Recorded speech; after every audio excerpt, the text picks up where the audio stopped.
नमस्कार दोस्तों, एक बार फिर से आपको हैप्पी न्यू ईयर, नए वर्ष की शुभकामनाएं। अब नया वर्ष आया है और हमारी परीक्षाओं को बहुत कम समय बचा है। सेलिब्रेशन हो चुका है, छुट्टियां पूरी लगभग होने वाली हैं, तो पूरी तरह से एक बार पढ़ाई में आप फिर से जुट जाइए। तो आज हम कक्षा 10 का एक नया टॉपिक लेते हैं, परावर्तन, रिफ्लेक्शन।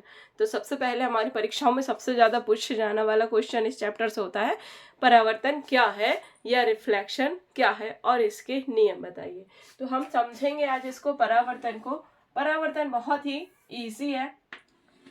परावर्तन का सीधा सा मतलब है कि हम कोई भी चीज जो देख पाते हैं, बोर्ड सही नहीं है हमारा, हम कोई भी चीज क्यों देख पाते हैं? हम इसलिए देख पाते हैं क्योंकि हम प्रकाश का उस समय परावर्तन हो रहा हो, तो वो परावर्तन की जो परावर्तित किरणें वो हमारी आंखों तक पहुंचती हैं, तो हमें कोई भी वस्तु दिखाई होती है।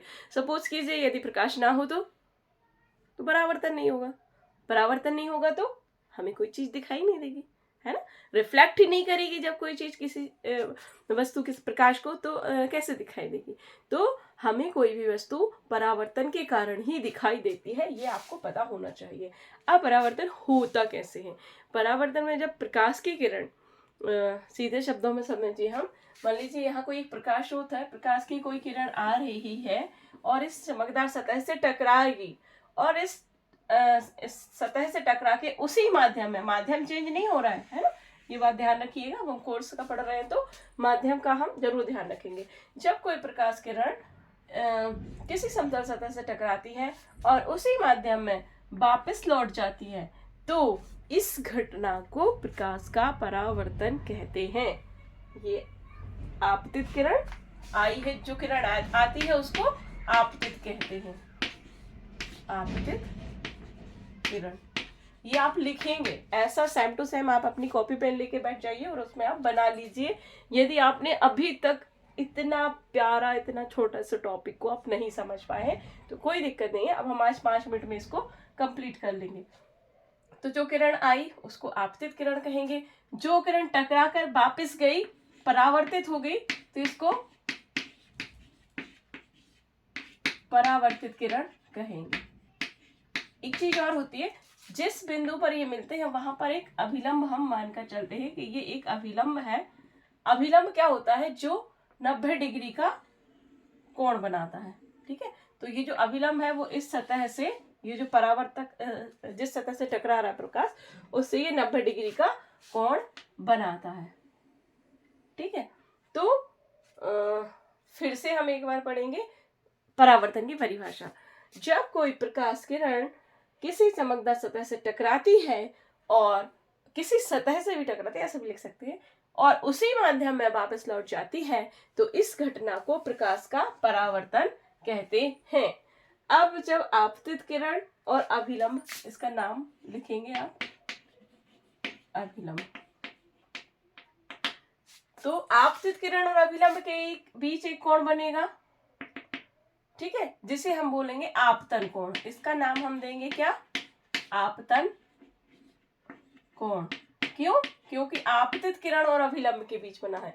एक ऐसा ही कोण सेम इतने ही डिग्री का इस तरफ बनेगा, किसके साथ? अभिलंब और परावर्तित किरण के साथ। तो इसको हम कहेंगे परावर्तन कोण, एंगल, परावर्तन कोण। अंतर क्या है दोनों में? कोई अंतर नहीं है, बस ये आपतन कोण है, इसका नाम परावर्तन कोण है, और ये दोनों हमेशा बराबर होते हैं। यही आपके परावर्तन की परिभाषा होगी। एक बार फिर से सुन लीजिए, रिपीट कर लीजिए, लिख लीजिए। जब कोई प्रकार, और ये डायग्राम भी आपको बना के आना है, यदि आपको अच्छे नंबर चाहिए तो आप फुल मार्क्स के लिए तैयारी करिए। जब कोई प्रकाश किरण किसी माध्यम से किसी सतह से टकराती है और उसी माध्यम में वापस लौट जाती है, तो इस घटना को प्रकाश का परावर्तन कहते हैं, ठीक है। Is that clear? ओके। अब आता है हमारा परावर्तन के नियम। तो परावर्तन के 2 नियम हैं।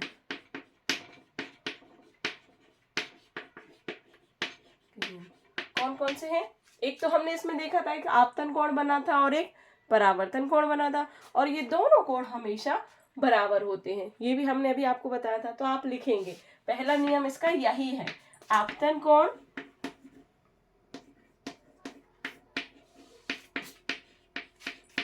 और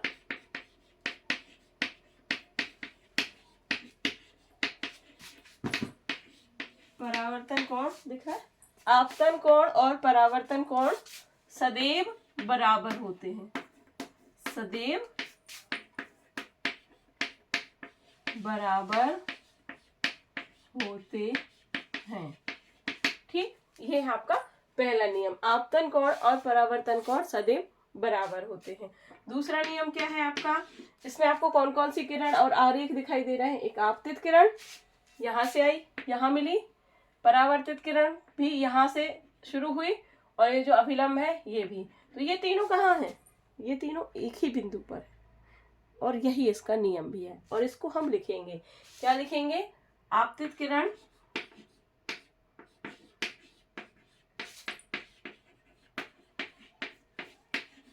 परावर्तित किरण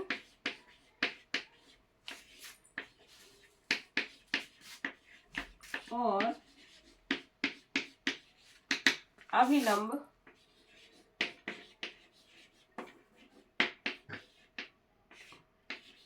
सदैव